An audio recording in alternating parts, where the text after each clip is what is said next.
Welcome to the Co-Mission Podcast. You've joined us as we spend our summer at Revive 2019, Co-Mission's annual Bible festival. We're in the seminar tents for the next few weeks as we hear talks on a huge variety of topics. We start today with Richard Perkins and Andy Harker. Richard Perkins is the Director of Church Planting for Co-Mission, and Andy Harker is Director of 938. He's also leading a cross-network project called the London Church Planting Academy. Andy and Richard were talking about how we can all be involved in gospel ministry, whether or not we're looking into full-time ministry. First of all, then, I'll start with the kind of questions I think we ought to be asking. So we are going to set the sort of the narrow focus on church planting, but actually back up and put it in a wider panorama, which is I think these are the kinds of questions that all Christians ought to be asking themselves, whether you want to go into full-time ministry or not. So I think these the kind of questions we're going to be visiting are every Christian questions, not just those who might want to do something a little bit more at the sharp end. So I think what we need to be asking is, what could I be doing for the gospel, given the ability, capacity, and opportunity that God has given me? So a great friend of mine is a guy called Gary Williams. He's a lecturer at London Seminary. I think he was the one who first introduced me to that question. He said, the question you've got to ask is, what should you be doing for the gospel, giving the ability that God has given you, the capacity that he's given to you, and the opportunities set before you? And talking to him a couple of years ago, actually before I became the Director of Church Planting, he said, and the next thing you've got to ask is, what is the thing that I could do that fewest others could? Because I thought that's a brilliant question, because in one sense, loads of people could run Christchurch Balham as I did for 15 years. Fewer people were able to do the Director of Church Planting job within Co-Mission, not just, largely because of history. So in one sense, it did make sense that it was an absolute wrench to walk away from Christchurch Balham. I think that question sets the discussion in the concept of stewardship. In other words, we want to be good stewards of what God has given us. He has made you to be what you are, with skills, capacity, opportunity, and so on. The question is, what are you going to do with what you've been given? That's the key question. So how should you be using the resources that God has given you? He's given you time. He's given you energy. He's given you gifts. He's given you money. He's given you relationships. The question is, what are you going to do with the things that God has entrusted to you? Because one day we will each stand before him and he'll say, how'd it go? What did you do? And I just don't want to be that guy that says, yeah, do you know what? I squandered it. Vaughan Roberts puts it this way I think he puts it in the 938 book. He says, the aim is not to persuade everyone that they should give up their present jobs and offer themselves as workers to churches and missionary organisations. We all have different gifts. Some are suited to this kind of work, others are best suited in other ways. We must resist the idea that some jobs are better or more spiritual than others. But we should all be asking ourselves this question: what is it that I could do as the person I am with the gifts that God has given me that would bring most glory to God through the spread of the gospel? And for some of us, that will mean staying where they are. For others, it will mean a significant change of direction. Brilliant. We got to the why question. Why maximise our ministry? And we don't want to labour this, because in some ways the reason you're here is because you're concerned about church planting. You're interested in these questions we've just been asking. But we do want to spend a few minutes on it, because this is the stuff that puts the fire in our bellies. This is what gives us a kind of a weightiness to what we're talking about. And it's also part of to engage what you're saying.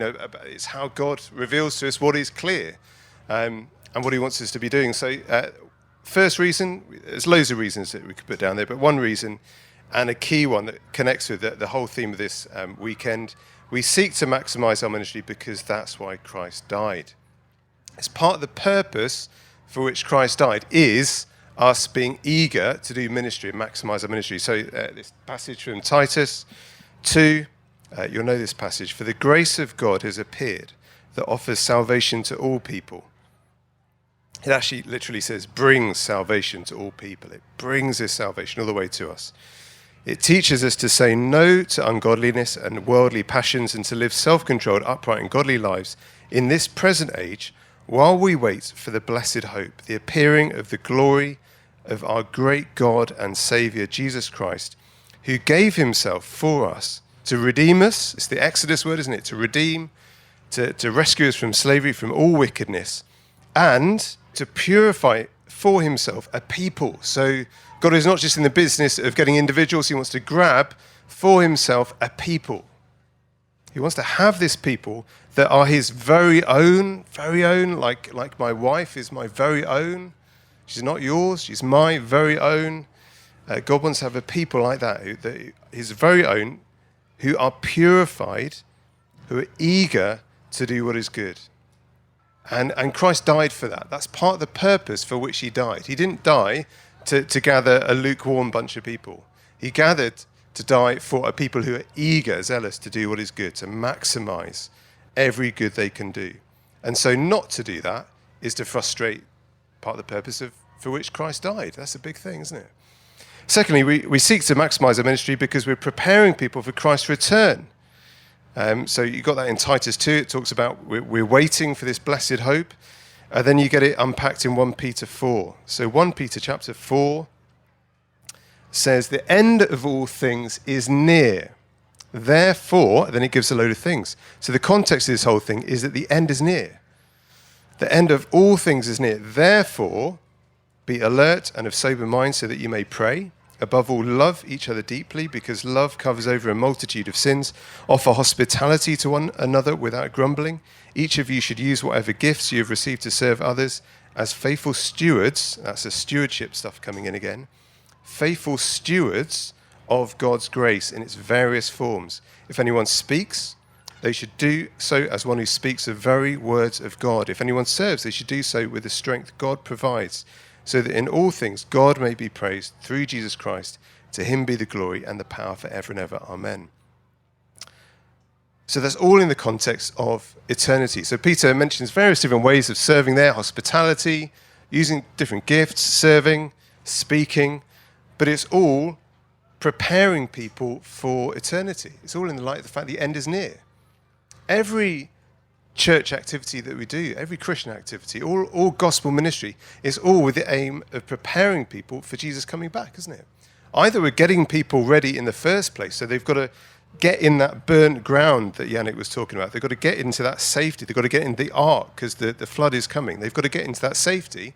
And then once we're there, we want to be those people who are ready, getting ready for Jesus coming back, so that we're like that bride longing for the bridegroom and ready for him. So that's what our ministry is all about. And that gives an urgency, doesn't it? It gives a seriousness to this. Jesus is coming back maybe in a couple of days' time. I don't know, 100 years, 50 years, 5 years. It gives an urgency and a weightiness. Thirdly, we seek to maximize our ministry because each one of us is being gifted by Christ. And you get that partly in that 1 Peter passage, God's various gifts of grace, various sorts of ministry, but a classic one is 1 Corinthians 12. So the 1 Corinthians 12 passage, there are different kinds of service, but the same Spirit distributes them. There are different kinds of service, but the same Lord. There are different kinds of working, but in all of them and in everyone, it is the same God at work. Now to each one, the manifestation of the Spirit is given for the common good. So the Spirit gives these different gifts for me? No? So I can sort of go into my room and sort of practice on my own, like I'm practicing the oboe or something? No. For the common good. We're given a gift for the common good. So if I don't exercise my gift, I'm denying you. I'm robbing something from the body of Christ. It's given for the common good. To one that's given a message of wisdom, knowledge, faith, healing, miraculous powers, prophecy, distinguishing spirits, speaking in tongues, interpretation of tongues. But all of these given by the one Spirit he distributes them to each one just as he determines. God gives the gifts and he wants them to be used, basically. That's a good reason to use them, isn't it? God doesn't give us these gifts to bury them in the ground. I was really, personally, a big part of my, I guess you could say kind of call, if you want to use that language, a big part of my feeling like I wanted to devote my life to doing word and prayer ministry was I was in the second year of Cornhill training course that some of you might know about, and Dick Lucas came in and he did this great thing on Matthew 25, the parable of the talents.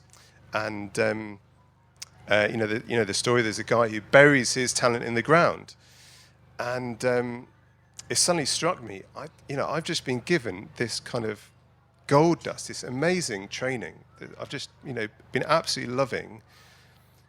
And Dick Lucas was saying, if you've been given this stuff, and you've been given some kind of gift to be able to teach it, don't bury it in the ground. Don't be the guy who buries it in the ground. How are you going to use it? I thought, yeah, got to use it. We're given these gifts by God for others. And fourthly, we seek to maximize our ministry because of the dire situation on the ground. So there's just an awful lot of gospel ministry to be done. Jesus looked out on the Israel, didn't he? And he saw them like harassed and helpless, like sheep without a shepherd. And he had compassion on them. He was gutted for them, literally. And then he changes the image to, it's like a harvest field. He sees this massive harvest field, and there's some rain coming, a thundercloud in the distance. If we don't get this harvest in, there's an urgency here. There's a timeline. We've got to get this harvest in. It's ready for harvest, but we haven't got many workers. The harvest is plentiful, but the workers are few. In the UK, some stats that LCM did recently was that 1 in 3 UK residents don't even know a Christian. So it's not like 1 in 3 are not Christian.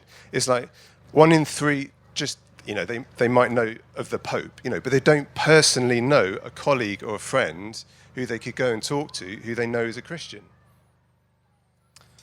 In London particularly, LCM have found there's 2.5 million people who have never been invited to church, never opened the Bible with a friend, never been invited to hear anything about the gospel. So 2.5 who are just completely unreached. No one has even tried to reach them in any way. London is a mission field. Some of you here might be thinking of overseas mission and don't want to put a damper on that. I've done a bit of that myself. There's a big world, there's a lot of unreached people, and the Lord might open doors for you. But just to remember that this is a mission field. London is a big mission field.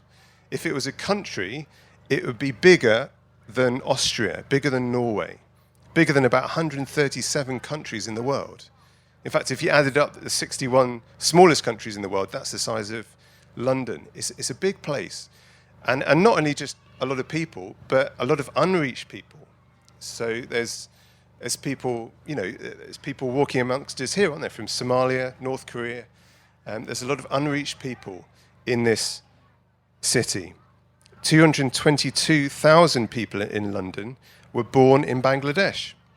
That's not counting second, third generation, just born in Bangladesh. Now here, 222,000. There's a church planter with Co-Mission who's seeking to raise up a church among Russian-speaking people. 250,000 Russian-speaking people in London, mostly from post-Soviet states, mostly haven't heard the gospel. So just as God challenged Jonah, the Old Testament prophet, and said, shouldn't I be concerned about this great city? There's that challenge there to us, isn't there? Shouldn't we be concerned about this city that we live in? It's a mission field. And I know we say that. I've heard people say that a lot of times, but it just, I think we just need to let that sink in, because if you're anything like me, if you live and work in the city, we very easily get used to it, and we stop thinking about it as somewhere that if you flew into it as a city, you'd be thinking, this is a massive mission field. Great.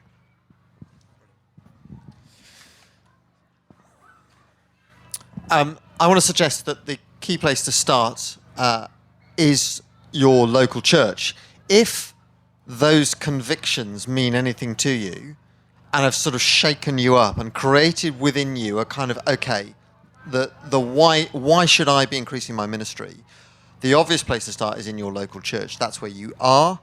That local church ought to have a concern to reach its local neighbourhood with the gospel. Now, of course, if you're somewhere like the Globe or CCM, the local neighbourhood needs to be slightly redefined, but you get what I mean. It's either trying to reach a neighbourhood or it's trying to reach a network. But each one of the local churches you're involved in ought to have some sort of intentional pattern for trying to reach unbelieving London with the gospel. Okay? Now, I don't want to predict what those look like, but I think these are the kind of bases that every church needs to hit. I have a confession here. I ran Christchurch Balham for 15 years. What I thought we were doing in the early days was pretty unclear in my head. I knew I had to teach the Bible because I'd been to theological college. I knew I had to pray, and it was good to sort of explain the Bible and do sort of personal work with people and pick up the problems and the pieces when that went wrong. But a kind of coherent, okay, guys, this is what we're doing, and this is how we're going to try to do it. No, just didn't have. So one of the things we do at the moment, so with the church planters who come through and our ministry trainees, is we're trying to make sure that they are not accidental church planters, but intentional church planters. We're absolutely clear who gives the growth. 1 Corinthians 3:7, we plant, we water, but God is the one who gives the growth. But it typically works through means. So I think that here are 4 key bases every church needs to cover. First of all, you want to engage the local community. So your church has to have something of a kind of a program or an approach to engaging the local community. Otherwise, you've got this congregation with the best news in the world, surrounded by 95% of your neighbourhood who are completely unaware that you exist and that news is there. So you've got to engage them somehow. Secondly, you want to evangelize them. In other words, okay, we've engaged them, they've met us, they're prepared to listen to the gospel. What happens next? What is your church doing to say, okay, let's just talk about that gospel. Let's talk about Jesus. Let's talk about who he is. Let's talk about why he came. Why was it necessary for him to die? How does that work? What happened to him after he died? And in his coming back, what difference does that make? And what about life now? That is the evangelism thing. Establish. So someone says, do you know what? That's the best news I've ever heard, and I want to sign up. I'm following Christ. He's going to be my Lord. I'll submit to him. He's going to be my Saviour. I trust him. Great. What's next? Establish people in the truth. So in other words, give them a firm foundation. Give them a really good understanding of who God is, what the Bible is, why they should believe it, what life is for, what Colossians is about, how the Old Testament fits with the Old Testament, what happens when we die. In other words, those kind of the bedrock things that you kind of build your life on, saying this is an unshakable foundation. So let's establish people. Now, most of that will be your Sunday sermons. I don't know what you guys are preaching on at the moment. We go back next week, and we start Philippians. We've just finished Mark's Gospel. That's the kind of establishing stuff as people get to grips with Jesus in the Gospel. They'll get to grips with the concept of being gospel partners, looking at Philippians. Equip is, okay, I'm a Christian. I believe the truth. Now what do I do? Well, in one sense, it depends who you are. What is the array of gifts and opportunities and capacity that God has given to you? So equipping is kind of training. It's enabling people to be involved in the work of ministry. So you remember Ephesians 4, what's the job of the pastor teacher there? To equip the saints for the work of ministry. So my job as a pastor is meant to be ministry multiplication.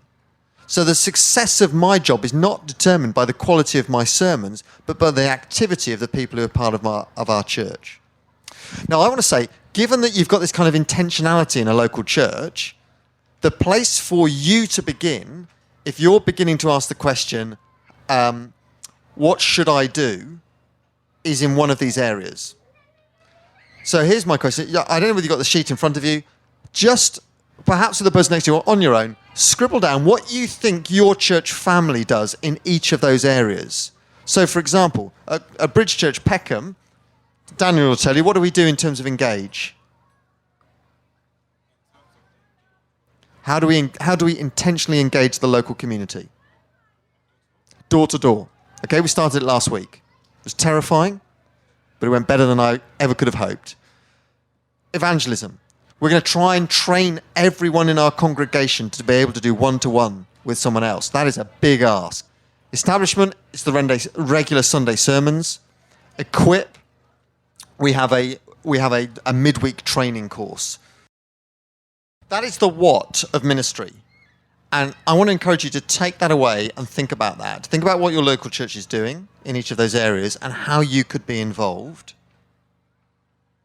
And also begin to think through who is one person in each of those categories who could who could benefit from your input. So it could be a non-Christian neighbour. It could be someone in your small group who you could actually read one-to-one with, so they're further established in the truth. If you're currently teaching Sunday school, why not train up someone else to be involved in that with you and share it?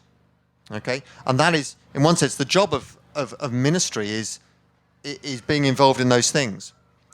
Now, the other thing I think that's the other little tool, we thought about the what about the where? So the where is the context, isn't it? So I don't want to suggest that ministry is only limited to what you're doing in your local church. I typically think of 4 areas. I think this covers everything. In other words, every single one of us exists in a home context. You know, whether we're married or single, whether we have children or not, whether we're still at home with our parents, we have a home with, and that is a where. You know, we're there. We want to serve our parents, we want to serve our kids, our husband, our wife, maybe even our flatmates if that's the stage of life that we're at. There's awareness and the home is an aspect of it. Church, obviously, you know, whether that is Block or whether it's CCM or whatever, there's a church family that is a sphere in which we operate. For most of you, I guess, work is a pretty big one at the moment. You know, it's putting pounds in the bank account, not as quickly as you'd like, but that's a big thing. That's a big commitment. That's awareness. And then the world, you know, and by that I simply mean, in one sense, what's left over in terms of, you know, your social life, your sporting and recreational life, that, you know, whether you're part of a club, whether you play sport, all that kind of thing. And each of you will be able to kind of, you'll have a handle on what that looks like. Now, inevitably for me, the church aspect is massive, but that's because I don't work for a living. Whereas you lot are probably, your work is probably this. Your church is that, your home is that, and your world perhaps. But that is it gives you a percentage, doesn't it, of where you are. Now, in one sense, that therefore you need to be realistic. And where you are at the moment will give you opportunities that you won't have somewhere else. So guess what? It's really hard for me to continue to keep engaging and evangelizing a non-Christian community. Because I don't spend my day rubbing up against them. I work with Richard Cokin and Ruth Standring and Matt Dalton and Lizzie Ross. We're all Christians. So, you know, I have limited opportunities to hear. Believe me, I'm doing what I can to try and train them. But that's where I am. But for you, it'll be different. And therefore, just in one sense, that may not want to be where you end up, but it is where you are at the moment. Maximize your ministry there. So where you are at the moment, take the opportunities. For example, if you're working with a whole bunch of non-Christian colleagues, wow, does that give you some opportunities? Okay? Right, I don't think I need to say more on that at this stage. I think that the thing we want to do next, obviously, none of this matters if you have not been fired by the why question. Why should I do this? Why shouldn't I just carry on doing what I'm doing and do the same old, same old? But I think in the light of the dire situation on the ground, it's not hopeless, but it is rubbish in London at the moment. Given the imminency of the Lord's return, given that Jesus Christ died so that we would be zealous for good works, and given that we've been gifted differently for the sake of ministry, the question we've got to be asking is, okay, what should I do given who I am for the sake of the gospel, for the benefit of the gospel? Because that's going to be the question that we're asked at the end of time. So I'm going to hand over to Andy, and Andy's going to describe some potential next steps for you. If you like, it's a pathway, and this is to come back to your question earlier. Tell me your name, sorry. Okay, so Peter, it's that kind of what could I do next? You know, how do I go from where I am now to where I could be? Here are some suggested ways to do that. Great. I think the first thing, just to underline what Perks is saying, just to get stuck in where we are. Doing the engage, the evangelize, the establish, the equip. Just to make it very concrete, I think what I'm challenged to do going away from this is the 4 people that I've got written in those boxes. I don't know if people use prayer mates. Do you use prayer mates? You don't have to use prayer mates. I think you can get to heaven without it, but I find it quite helpful. You have to, you know, obviously swiping is not the same as praying, but it's just helpful for lists and stuff.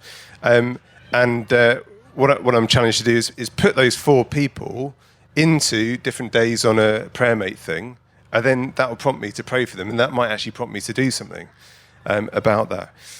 So get stuck in where you are, and it's as you serve, and try different things. If you haven't tried youth work or something, try it. If there's some area that you think I'd like to try that, why not try it? Obviously, we want to go where the needs are in our church, but often there will be multiple needs, and you can try different things, see what works. And what people say, I think you're doing well at that. If you keep getting asked to do something, that's usually a positive sign. It might be just because there's absolutely no one else who can do it, but often it means like, yeah, you've done well at that. We'd like, can you come back and talk to the youth again? We really appreciated that. Can you come back and do some more studies? And it gets to a point where you might start being asked to do so many things that you're like, I'm actually having to start turning things down. I'm finding that my work is now crashing up against all the stuff I'd love to do. And that's usually a bit of a sign. Maybe you want to kind of change the proportions in that sort of circle diagram. So do that. Talk, as we said earlier, talk to a pastor, talk to a church leader who knows you well, and just say, like, I do want to serve more. I like to try different things. What do you think I'd be good at? Have you noticed anything? And you might fear that they'll just kind of get you into the thing that really needs doing that you don't want to do. But the pastors of our churches here are very gospel-hearted guys. They're kingdom-minded guys. They want to see the gospel grow all over. If you have a passion for going to wherever it is, they will want you to be doing that. They'll want you to be serving flat out wherever that will be. In terms of training, there's a few things. Great. Just a few things up there. Proclamation Trust is a PT. Cornhill training course. Have you heard of that? Again, it's not essential to enter heaven or to enter gospel ministry. Actually, people have managed to do that without it. But it is a very, very good course in what they call Bible handling. How can we see what the Bible is saying and communicate it effectively? And a lot of people have found that helpful. They've split it up now so that it's, I think they're called F1, which is not Formula 1, but I think it's Foundation 1 or something. Then Foundation 2. Those are just 1 day a week each. And then there's a core thing, which I think is 2 days a week. So the good thing about that is that it is possible to do that and to do secular work. So I go into Cornhill sometimes, and there's in a small group of kind of 8 people, there's 2 of them, I think, are doing full-time, well, not full-time, 4-day-a-week jobs. So doing 4 days a week, and they're spending, I think one's an opera singer, one's an engineer, and they're taking a day out to do Cornhill. And it's a great way to dip the toe in the water, see if you start getting that fire in the bones, see if it's something that you can do, and you seem to have an aptitude to do. So worth thinking about that. You'll find there's a wide range of people, particularly at F1. It's not just people thinking of doing pastoral ministry. There's people doing it because they want to be good children's workers, youth workers, musicians who want to know better the Word of God. So there's a whole range of people for a whole range of ministries. You can't really go wrong by doing that 1 day a week. Another thing, Biblical Counselling UK. Helen Thorne, who's wandering around here, and you might have come across, is one of the leading people within biblical counselling. What they're great at is applying the gospel into the nitty-gritty of life and into heart issues, fear, anxiety, depression, anger. How does these great truths of redemption and propitiation, how do they drill down and make a difference to your parenting and your marriage and your anxieties at work? Yeah, really, really helpful. Again, it'd be helpful for everyone, really. And I think that whether it's not just for professional counsellors, okay, so not just for someone sitting in a room with counsellor on the door, but just in the way that we encourage one another, the way that we use our words to build people up. My wife's doing that at the moment, and they go fortnightly for an evening to Oak Hill, and it's about sort of 8, 9, 10 hours a week. So it's doable. It's doable. You can do that and do a job as well. Crossland's training is a distance learning thing again. They have a few little residentials, but most of it is distance learning, and really good sound stuff. So if going to theological college is not going to be an option price-wise or time-wise, that's something that you can do. A bit more intensive, probably sort of 15 hours a week, 20 hours a week, but and serious stuff, you can do it at foundation level, which is a bit less intensive, and then at seminary level, which is more like a sort of degree level. But good, solid, well-applied biblical theology. And then co-mission, which you might have heard of, also do a training scheme. Andy Mason, who many of you know about, is walking around here. Andy Mason leads a apprenticeship program, and doing a kind of ministry apprenticeship. There's quite a few guys here doing ministry apprenticeships or have done recently you can talk to. But I did one personally. Perks did. I think it can be a great, one of those steps, as we were saying, a step to take to just to dip the toe in the water and see what ministry would be like. But also it can be a great first step to sort of growing in our heart, our head, our hands, and seeing from the inside what gospel ministry is like. I don't know if you want to say a bit more about that and maybe about planting. Yeah, do you want to pop onto the advert one for that? So there's a conference run by 938 just after New Year. So basically, Richard Cokin for the last 20 odd years has been running a ministry trainee conference just after New Year each year, and this year this coming year it's going to be expanded to not just be ministry trainees, but also be people who are thinking about how to maximize their gospel ministry. So whether they're working full-time, part-time students, whatever stage, but they're thinking of how can I maximize my gospel ministry. That conference for sort of 48 hours at Highley, just north of London. Great teaching from Richard, Santosh, and others, and you'd be really, really welcome at that. It's affordable, and there's information on the 938 website about that. Thanks, Andy. I thought it might be a teeny bit helpful just to say, and maybe Andy wants to add to this as well, what happened with me, so the transition.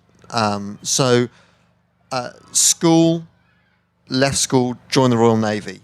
So officer training for a year, converted at the end of that year through a friend. So became a Christian. Church background. Okay. For me, it was a massive, okay, this is amazing. I've not heard this before. This is fantastic. No one I know knows this. So that kind of desire to sort of try to share, but not being quite sure how. Obviously in the Navy, no local church involvement.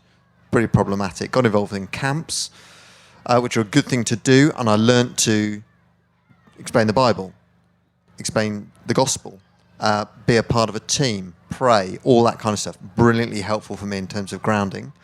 The big decision then came, okay, what do I do? I'm in the Navy. I went off to university. They sent me off to university to study, and that was a good time in terms of being involved in a CU. That was where I got involved in camps. But then it was, okay, do I want to do this for the rest of my life? Do I want to be a naval officer? And I thought, no, I don't. Actually, I want to share the gospel with people. I want to teach the Bible. And the obvious step for me was to go into some kind of children's ministry. So I thought I'd go off and become a school chaplain. I'd go through the Church of England. So I started on the Church of England process, really as a means to an end, which was to become a school chaplain. But I left the Navy. That was a big decision. That was one of those, okay, right, I leave, there's no way back. I was pretty institutionalized. It was, it was great. They did my washing for me, cooked my meals, gave me a place to live. It was fantastic. But that was the decision to leave.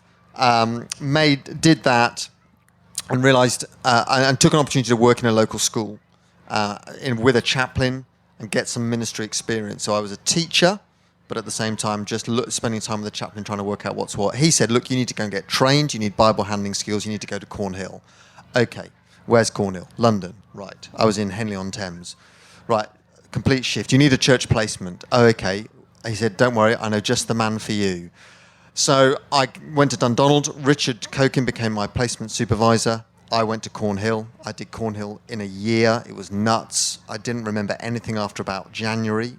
My mind was full, but it was brilliant. And I was part of a local church. Dundonald in those days was 40 people. And, we got experience. So the next year, Richard realised, he really doesn't know anything, does he? Cornhill's done well, but he needs to spend 2 more years with me. So I did a ministry trainee. So they provided me with about 12 grand a year.